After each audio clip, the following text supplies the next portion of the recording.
voilà ce qui se passe actuellement à Kaya, au Nioro du Sahel, vers la frontière avec la Mauritanie.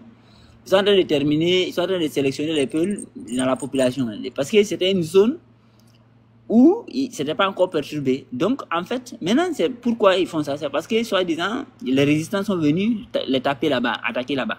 La résistance peut venir les attaquer là-bas. Donc, ils prennent ça comme argument, mais ils ne s'attaquent pas aux résistants. Hein. Ils s'attaquent à la population locale qui vivait là-bas.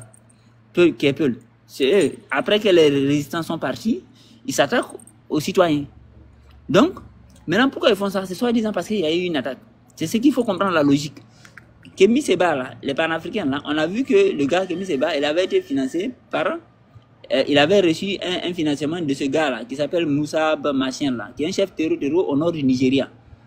En 2022, il avait reçu plus de 550 000 $ dans un compte qu'il a dans les îles Maldives. Dans les îles Maldives, c'est ça qu'on appelle les comptes offshore. C'est-à-dire que les comptes qui sortent de tout cadre légal. Vous voyez, non? Les comptes cachés, quoi.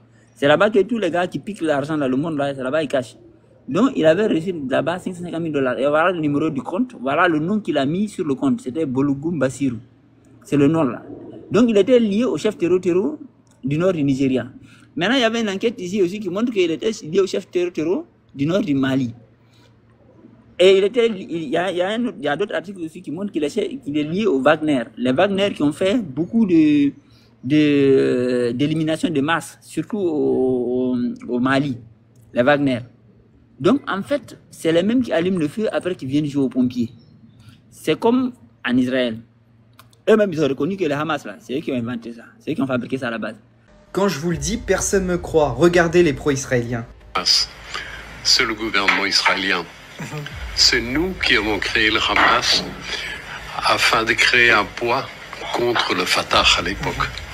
Et nous avons pensé que ce serait une organisation de prière qui va se chamailler avec le Fatah. On n'a pas pu prévoir ce que ça allait devenir. Mais c'est notre création. Alors, d'abord les faits. Mais c'est sous cet argument-là qu'ils sont venus nettoyer, qui veulent nettoyer aujourd'hui Gaza. C'est-à-dire que, en fait, parce que tu peux pas tomber sur quelqu'un comme ça. Il faut avoir un argument. C'est comme quelqu'un qui veut faire par là-bas et toi. Il te cherche. Tu dis, il te cherche. Parce qu'il veut que tu fasses un truc. Comme ça, il va pouvoir tomber sur toi. Ouais, non. Au Mali, là, au Burkina, les peuples, c'est-à-dire qu'il y a certaines zones même, ils n'allaient même pas à l'école. Ils s'en foutaient, en fait, de la vie politique complètement. Ils vivaient leur vie tranquille. Dans les zones. Maintenant, eux, parce que Kémy Séba, c'est Capo Chichi. Son vrai nom, c'est Capo Chichi. Et son père, c'est un FM. C'est les francs Macla. C'est un FM. Le père de Kémy Séba. Ouais, non. Et la famille Capo Chichi, c'était les plus grands vendeurs de captifs. Dans l'histoire, au temps où il y avait l'invasion. Donc les gars, là, depuis qu'ils ont quitté la Grèce antique et le Caucase, c'est-à-dire que la zone de Turquie ancienne, à Caucase, là, Grèce antique, là, ils sont venus nous envahir. Ils ont le même programme, en fait. Maintenant, ils ont lancé la phase finale aux alentours de l'an 2000. Maintenant, pour mettre le feu, qu'est-ce qu'ils devaient faire? Ils se sont mis d'accord, ils ont formé les petits groupes, ce qu'on dit les chefs terror là. Pour que les gars, parce que tous les chefs terror, que ce soit au Burkina, que ce soit au Mali, que ce soit au Nigeria et tout, leurs premières victimes, c'était d'abord les Peuls.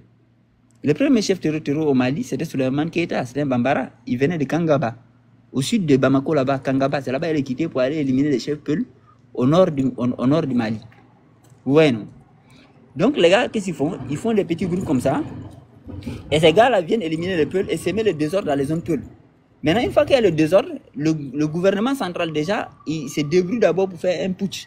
Ils enlèvent le gouvernement normal. Parce que le gouvernement normal qui est légitimement élu, les lois lui imposent des limites. Un gouvernement légitimement élu, il ne peut pas faire certaines choses. Un gars légitimement élu ne peut pas faire ce qu'Ibrahim Traoré fait, par exemple. Il ne peut pas faire ce que Assimi Goïta fait.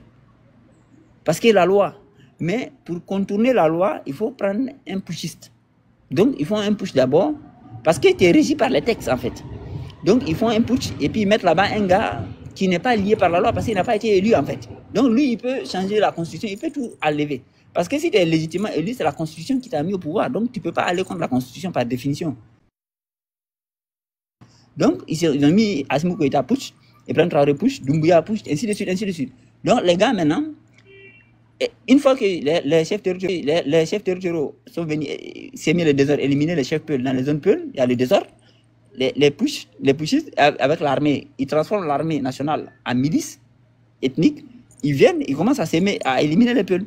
Donc les peuples se font éliminer par les terreaux et par les pushistes. Du coup, ils sont obligés de se défendre.